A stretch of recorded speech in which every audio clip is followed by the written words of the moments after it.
আপনাদের সকলকে বিজয় দিবসের শুভেচ্ছা। এই বিজয় কিভাবে এসেছে আমি নিজে প্রত্যক্ষ করেছি। আমি নিজে একজন মুক্তিযোদ্ধা এবং সে বিষয়ে আপনাদের সামনে সামান্য কয়েকটি কথা বলবো। আপনারা জানেন 25-এর কাল রাত্রের কথা, 25শে মার্চ এবং বঙ্গবন্ধুকে গ্রেপ্তার করে পাকিস্তানে নিয়ে যাওয়ার কথা সবাই আপনারা জানেন। পরবর্তীকালে আমরা ভারতবর্ষে গিয়ে সে এক লম্বা ইতিহাস। আমার যাওয়াটাও একটা বৈচিত্র্যময়। আগরতলা থেকে 3 দিন 3 রাত জার্নি করে কলকাতায় যাই। সেখানে প্রথম হাসান কি বলে সৈয়দ হাসান ইমাম আমাদেরকে কলকাতা এয়ারপোর্টে রিসিভ করে এবং আমরা যাওয়ার পথে আমাদের লিডার ছিল ছায়ানটের ওয়াহিদুল হক, সঙ্গে ছিল সঞ্জিদা খাতুন, লায়লা হাসানের কন্যা সঙ্গীতা এবং হাসান আলী চিফ রিপোর্টার সংবাদ, সর্দার দবির ন্যাপ কর্মী এবং ছিলেন আবুল ফজল সাহেবের ছেলে। আরও ছিল সঞ্জিদা আপার 2 কন্যা এবং হাসান ইমামের কন্যা সঙ্গীতা। সে এত ছোট ছিল এবং জায়গা এত কম ছিল যে আমি তখন বাই রোটেশন তারা দাঁড়ায় দাঁড়ায় চলাফেরা করতো। আমি সিটের 2 সিটের মধ্যখানে বসে পড়লাম। বসে পড়ে আমি আসন গেড়ে বসে সঙ্গীতাকে আমার কোলে নিলাম। যাই হোক, সে এক লম্বা ইতিহাস। 3 দিন 3 রাত জার্নি করে আমরা গেলাম। পরে উনি আমাদেরকে নিয়ে মনসুর হাবিবুল্লাহর বাড়িতে নিলেন। উনি তখন পশ্চিমবাংলার রাজ্যসভার পার্লামেন্টের স্পিকার। তো সেখান থেকে এই ওয়ালিউল ইসলাম এবং কামাল সিদ্দিকী তারা দুজনে আমাদেরকে ইলামিত্রের বাসায় নিয়ে গেল, আমাকে, হাসান আলী এবং সর্দার দবিরকে। তো ইলামিত্র রমন মিত্র ছিলেন তখন আমাদের এই মানে বামপন্থীদের ঠিকানা। কমিউনিস্ট পার্টি তখন আমাদের সমর্থনে ছিল। এমনকি সিপিএমও আন্তরিকভাবে আমাদের সমর্থন করে নাই। সিপিএম মানে চীনপন্থী কিছু লোককে কিছু সমর্থন দিয়েছিল। সে তখন আন্তর্জাতিকভাবে আমেরিকা, চায়না, এমনকি মধ্যপ্রাচ্যের অনেক দেশই আমাদের বিরুদ্ধে ছিল। একমাত্র ভারত এবং রাশিয়া আমাদের পক্ষে বলিষ্ঠভাবে সমর্থন দিয়েছিল এবং ভারতে প্রায় আমরা 1 কোটি লোক শরণার্থী হয়েছিলাম। সেই ইতিহাস আপনারা সবাই জানেন। কিন্তু আমি সংক্ষেপে 2-1টি কথা আপনাদেরকে বলতে চাই যে 8 নম্বর থিয়েটার রোডে যে তাজউদ্দিন সাহেব বসতেন, সৈয়দ নজরুল ইসলাম সাহেব বসতেন এবং আমাদের আর্মি চিফ কর্নেল ওসমানী উনি বসতেন। ওনাকে আমরা জেনারেল ওসমানী পদবি দিয়ে আমি সেনাবাহিনীর প্রধান বানাই এবং সেখানে একে খন্দকার ডেপুটি চিফ ছিলেন। উনি পরবর্তীকালে এয়ার চিফ হন বাংলাদেশের। যাই হোক, তো আমাদের কর্মকাণ্ড শুরু হয়, আমি তখন ন্যাপ করি। আমাদের কর্মকাণ্ড শুরু হয় 9C নাসিরউদ্দিন রোডের থেকে। এটা ট্রামডিপোর থেকে একটু ভিতরে ছিল এবং সে ট্রামডিপোর পাশেই ছিল কমিউনিস্ট পার্টি অফিস, আর শান্তি স্বাধীনতা অফিস ছিল ছাত্র ইউনিয়নের অফিস।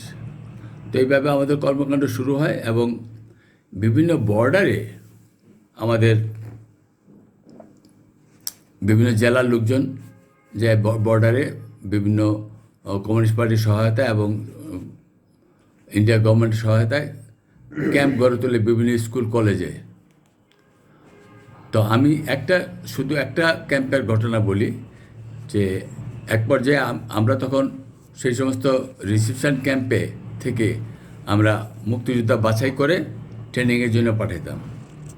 তো আমি প্লেনে করে আহ, ইয়েতে ইয়েতে যে শিলিগুড়ি থেকে মালদা হয়ে তারপরে আমাদের বালুরঘাট ক্যাম্পে যাই। সেই ক্যাম্পে আমাদের আহ, সেই ক্যাম্পে আমাদের অনেক কর্মী ছিল এবং সেই ক্যাম্পের নেতা ছিলেন মোখলেসুর রহমান, আমাদের বগুড়া ন্যাপের জেনারেল সেক্রেটারি।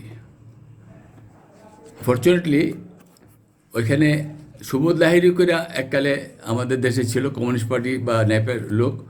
উনি ইন্ডিয়া চলে যান। উনি যে দেখা গেল যে উনি এই বালুরঘাটের কমিউনিস্ট পার্টির জেনারেল সেক্রেটারি।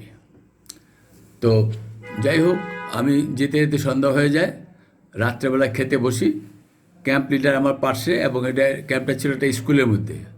তো স্কুলটা আর বারান্দার মধ্যে আমরা বসে খাচ্ছিলাম। তখন বেশ বৃষ্টি হচ্ছিল। তো বৃষ্টিতে ওই এ, এক ধরনের মাটির ভিতর থেকে যে বেরিয়ে আসে, এই জিন না কি বলে, এটা আগে আসছিল। আমি একটু ঘিন ঘিন করছিলাম। তো আর আমাদের খাবার ছিল রুটি এবং পঞ্চমুখী কচুর ঘ্যাট। কিন্তু আমার পাতে যেই 2-3টা টুকরা এসছিল, তার মধ্যে একটা টুকরা আমি ধরতে গেছি, এটা সিদ্ধ হয় নাই আর কি। তো সেটা আমার হাত থেকে ছিটে মাঠে চলে গেছে। তো এটা দেখে সে বলল, ক্যাম্প লিডার বললো যে আপনি যা পারেন খান, আপনার জন্য 1 কাপ দুধ আমি রেখেছি। আমি বলছি, না না, আমি দুধ খাবো না। তো পাশের থেকে একটা ছেলে বলতেছে কি, স্যার স্যার, সে বুঝছে যে ক্যাম্প লিডার আমার এত তোয়াজ করতেছে, আমি হয়তো নেতা, একটা বড় ধরনের নেতা হব। তো সে বলে, স্যার আমরা না আটা মিশ্রিত বালি খাচ্ছি। তা আমি খুব লজ্জায় সংকুচিত হয়ে গেলাম, কোনোরকম খেয়ে দিয়ে উঠে গেলাম। কোনোরকম রুটি চিবিয়ে গিলতে পারলাম না। আসলেও বেশ বালি কিরকির করছিল। তো আমরা এখন ক্যাম্প অফিসে যাব, লিডার যে রুমে বসে। তো একজন ভদ্রলোক আমার পিছিয়ে রয়েছে, একজন কর্মী। তো আমি বললাম যে আপনি কি কিছু বলবেন? বলছে, স্যার বলবো। আমি, আরে স্যার বলছেন কেন, আপনি তো আমার ভাই, আমি তো পার্টির লোক, আমাকে ভাই বলেন। তো সে বললো যে, স্যার আমি একটু আড়াল করে বলবো। তাই আমি ক্যাম্প লিডারকে বললাম যে আপনি রুমে যান, আমি ওনার কথাটা শুনে আসি। তো সে বললো কি যে, স্যার আমি ক্যাম্পে আসছি, প্রায় আসার পরে 3 ব্যাচ চলে গেছে ট্রেনিংয়ে, আমাকে ট্রেনিংয়ে পাঠায় না। এবার স্যার আমার নামটা দয়া করে আপনি, আমি, ও সে আমার পা জড়ায় ধরলো। আমি, আরে এই কী করছেন, এই কী করছেন, আপনি কি টাকা পয়সার অভাব, আপনার কি কোনো অসুখ করেছে? বলছে, না স্যার। তো বলছে, কেন, কী কী সমস্যা কি আপনার? বলছে যে আমাকে স্যার এবারের লিস্টে আপনার তালিকার মধ্যে আমাকে রাখবেন। তারপর তো আমি যাই ক্যাম্প লিডারকে জিজ্ঞেস করলাম কী হইলো, এই ভদ্রলোককে কেন পাঠাচ্ছেন না? দেখানে কিরম হার জিরজির, আর ও তো আমাদের পার্টির লোক না, ও আবার ইনফিল্ট্রেটার কিনা বা রাজাকার হিসাবে আসছে কিনা, এটা একটু চেক টেক করতেছি। আমি যে চেক টেক করার দরকার নেই, ও আমার পা জড়ায় ধরছে মুক্তিতে যাওয়ার জন্য।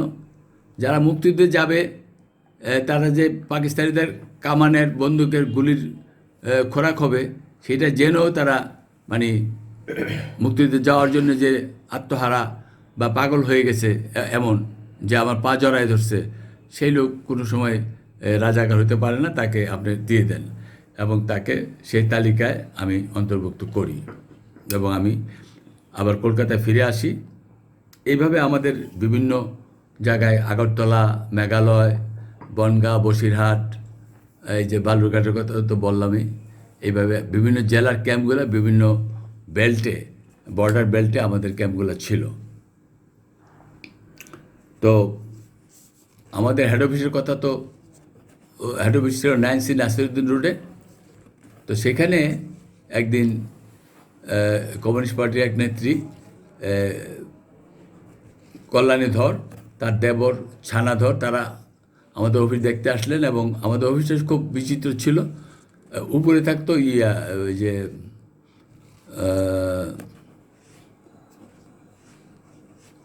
একজন বিখ্যাত নায়িকা, শাওলি মিত্রের মা, তৃপ্তি মিত্র, সৌম্য মিত্র স্ত্রী। তো যাই হোক, আমরা থাকতাম নিচতলায়, ওরা থাকতো দোতলায়। তো একদিন তারা ওই কল্যাণধর আসলেন তার দেবর সহ। তো ওরা বললো যে আরে বাপরে বাপ, এটা তো অন্ধকার ঘর, তুমি তো মারা যাবে। আরও শুনলে অবাক হবেন যে আমাদের যে ফার্নিচার ছিল অফিসের, মানে আমাদের কত করুণ অবস্থা, যে এগুলো ভাড়া, আগে কলকাতায় ভাড়া পাওয়া যেত ফার্নিচার, খাট, চেয়ার, টেবিল, একটা টেবিল, কয়েকটা চেয়ার, একটা হাতলওয়ালা চেয়ার, আর আমার শোয়ার জন্য একটা খাট। তো আমরা ওনারা এসে বললো কি আরে বাবু তুমি এখানে থাকলে তো মারা যাবে, এখানে তো কোনো দরজা জানলা নেই। ওরা বললো তো আমার বাসায় চলো, তাদের বাসায় নিয়ে গেল।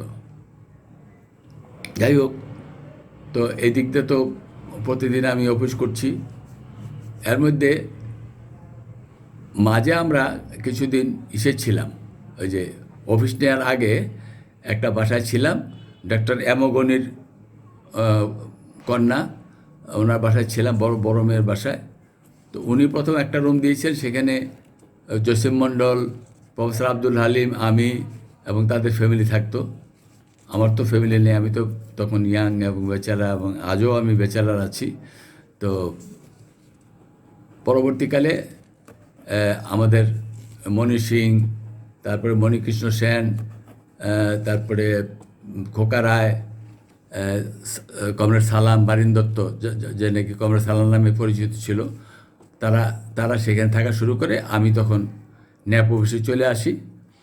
এবং আরেকটা ইন্টারেস্টিং ঘটনা হচ্ছে যে আমার খুব ভাগ্য ভালো যে প্রফেসর মুজাফফর, সৈয়দ আলতাফ হোসেনের বাসায় মাঝে মাঝে আমি খেতাম। আমার তো খাওয়ার জায়গা নেই প্রথম দিকে। তো পরবর্তীকালে তো আমি কল্যাণীধরের বাসায় গেলাম, সেটা পরের কথা। কিন্তু মধ্যখানে হইল কি, যে ওই যে যার বাড়িতে আমরা ছিলাম, গণি সাহেবের মেয়ে, উনি অসুস্থ হইলেন, উনি একটা নার্সিংহোমে ছিলেন, আমি ওনাকে দেখতে গেলাম। সেইখানে ওনার মার সঙ্গে দেখা হইলো, পরিচয় হইলো। তো উনি বললেন কি যে এই খোকা তুমি কোথায় খাও? তাই আমি বললাম যে আমি তো কোনো দিন আমাদের প্রেসিডেন্টের বাড়িতে বাসায় খাই, একটা প্রত্যেকে একটা রুম।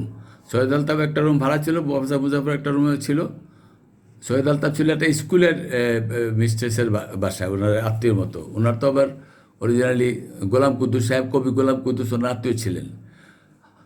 আলতাফ ভাই তো কুষ্টিয়া লোক ছিলেন, ওনারা ওনার আত্মীয় স্বজন কলকাতাতে ছিল। যাই হোক, পার্টিশনের আগের থেকেই। তো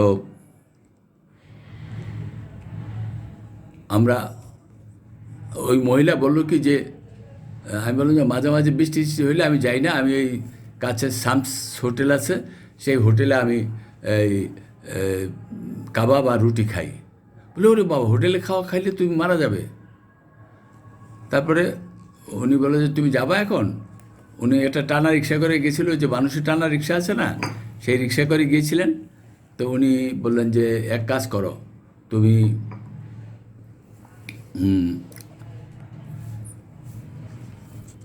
আমার আমার সাথে রিক্সায় চলো। তো উনি আমাদের অফিস নামাই দিয়ে গেলেন, এবং রাস্তায় কথাবার্তা আরও হলো। ওমা, দুপুরে দেখি যে এক চোখ কানা এক ভদ্রলোক আসছে, আইসা বলছে যে ডক্টর গনি সাহেব, তখনকার সিপিআইয়ের এমএলএ ছিলেন, ওনার ভাই হইল বিখ্যাত রবীন্দ্র গবেষক আবু সাইদ আইয়ুব। ওনার পাশাপাশি বিল্ডিংয়ে থাকতেন। গনি সাহেবের একটা স্ত্রীর পৈতৃক সম্পত্তি ছিল। আর উপরে থাকতেন সৈয়দ মুস্তফা আলী সাহেব। তো সৈয়দ মুস্তফা আলী সাহেবের ফ্যামিলি তো ছিল বাংলাদেশে। উনি তো রাজশাহী কলেজ থেকে অনেকটা ভয়ে ইন্ডিয়া চলে যান, এবং বিশ্বভারতীতে ছিলেন। পরে রিটায়ার করে কলকাতায় ওনাদের বাসার তিনতলায় থাকতেন উনি। তো উনি ওনাদের পেয়িং গেস্ট ছিলেন। তা আমরা খাওয়ার টেবিলে, না, তো হইল কি যে আমাকে ডাকলো যে এরকম গনি সাহেব আপনার সালাম দিচ্ছে দুপুরবেলায় 1টা-1:30টার দিকে। তো আমি গেলাম, যাই দেখি যে খাবার টেবিলে খাবার সাজানো, সেখানে আমার পরিচয় করাই দিল মিসেস গনি, আবু সাইদ আইয়ুব, আর কী বলে, ডক্টর গনির সঙ্গে এবং সৈয়দ মুস্তফা আলীর সঙ্গে। তো এবং ওনার কন্যাও ছিল লিলিয়াপা, আর তার নাতনি ছিল কী নাম জানি, যাই হোক সেও ছিল। তা আমরা খেতে বসলাম। তো খেতে খেতে প্রথম দিন খেলাম দুপুরে, পরে বলছে রাত্রে এসো। আমি যে না না বলছে না না কোনো অসুবিধা নেই, আসো রাত্রে আসো। আবার রাত্রেবেলা আসলাম, এইভাবে আমার খাওয়া চললো। এবং ওনারা আবার বোধহয় বিহার সাইডের লোক ছিল, মানে একটু উর্দু স্পিকিং ছিল। ওনারা মাছ খেতে পারতেন না, মাছ খেতে হলে চশমা টশমা নিয়ে বসতেন, কাটা বাঁচতে পারতেন না।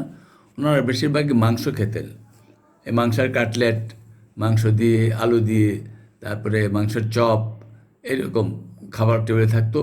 এবং আরও মজার জিনিস ছিল যে খাবার টেবিলে ফলও থাকতো এবং একটু মিষ্টিও থাকতো, কিছু না থাকলে অন্তত জিলাপি থাকতো।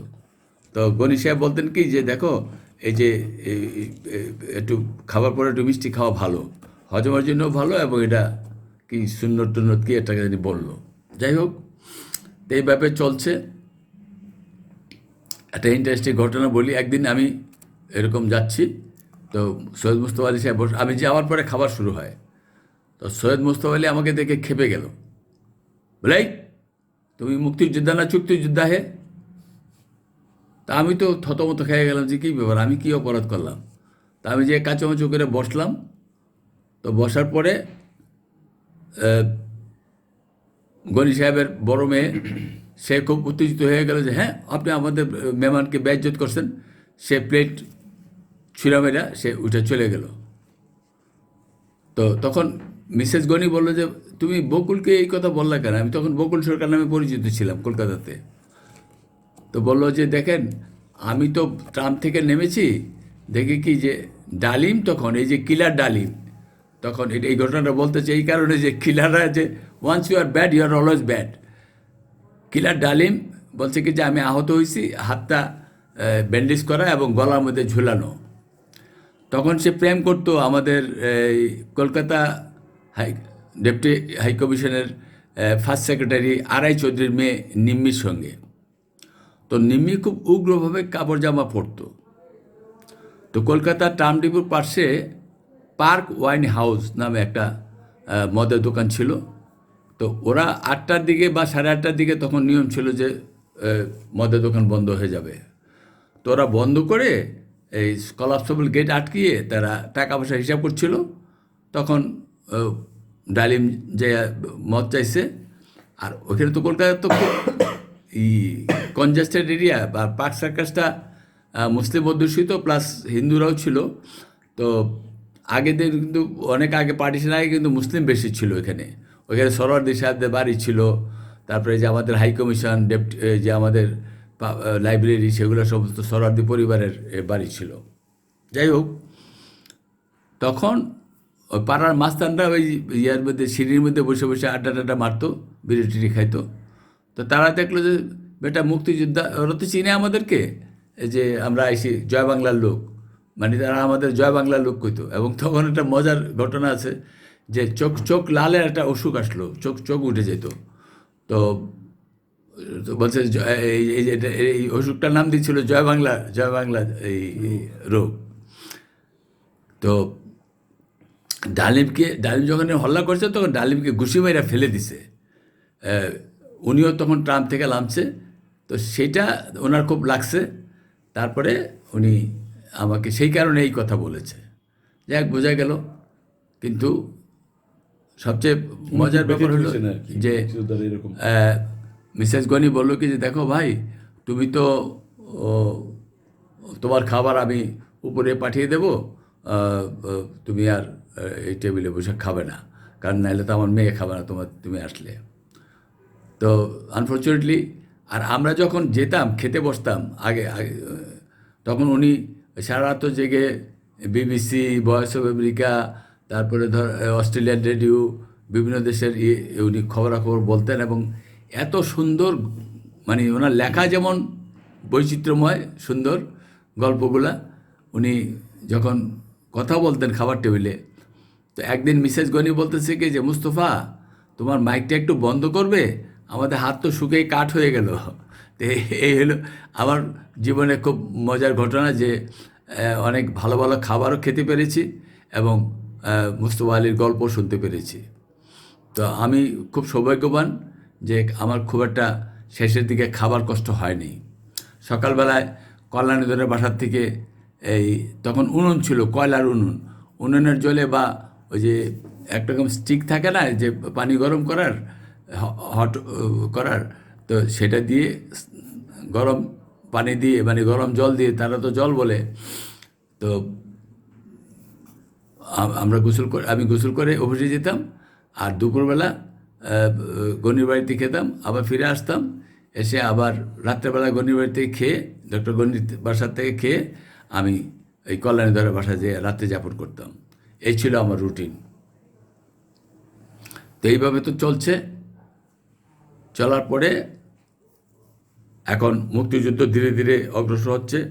একদিন আমরা তখন একটা নতুন বাংলা কাগজ বের করতাম, এবং এই হাসান আলী আর দবির এটার মূল ছিল। আমি পেছন থেকে ওদেরকে ব্যাক করতাম, এবং রাত্রেবেলা এগুলো প্যাক করে এগুলা শিয়ালদা RMS-এ পাঠিয়ে বিভিন্ন আমাদের যে বর্ডারে যে আমাদের অফিসগুলো ছিল, বিভিন্ন বেল্টে, আগরতলা থেকে বনগাঁ বসিরহাট পর্যন্ত, মেঘালয়, সব ওই ক্যাম্পে ক্যাম্পে আমরা পাঠাতাম।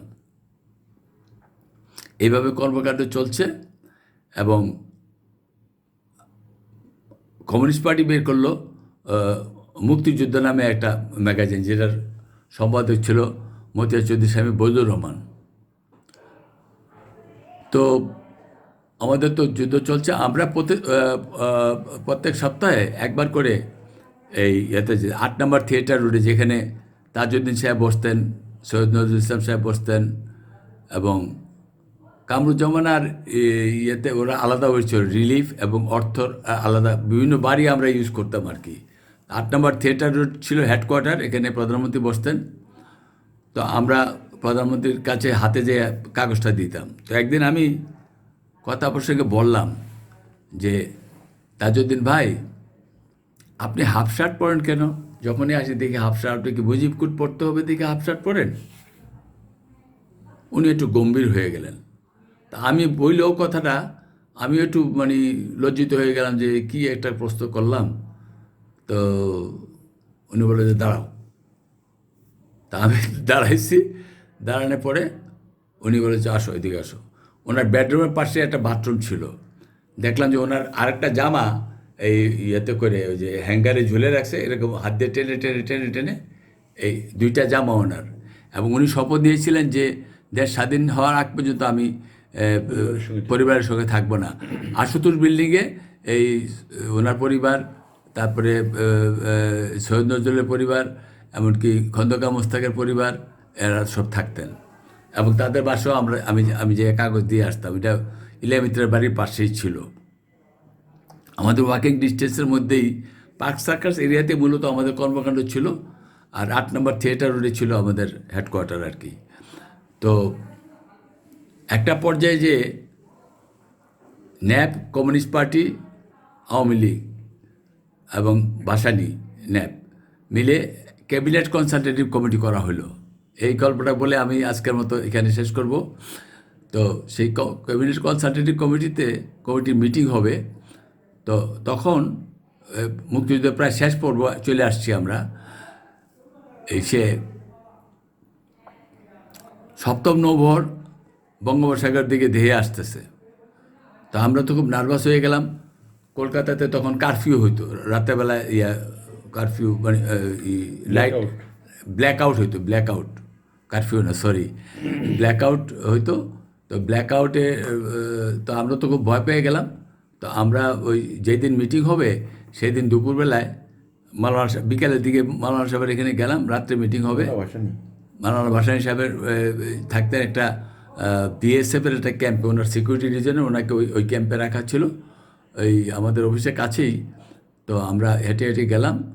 যাওয়ার পরে প্রফেসর তখন মাওলানা সাহেবরা খুঁজতেছি, তখন ওইখানকার যে BSF-এর লোকজন বললো যে উনি কিচেনে আমরা গেছি, যাই দেখি বিরাট কিচেন, বিরাট অনেক BSF থাকে, তো অনেক বড় একটা কড়াইয়ের মধ্যে উনি অর্ডার দিয়েছিলেন যে পদ্মার ইলিশ খাবো, আমার বাসায় মিটিং হবে, আমার তুমি পদ্মার ইলিশ এনে দাও।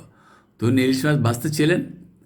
তারপরে প্রফেসর সাহেব যে বললেন যে হ্যাঁ, এই দিক দিয়ে 7ম নৌবহর আসতেছে, আপনি এনে ইলিশ মাছ ভাজতেছেন।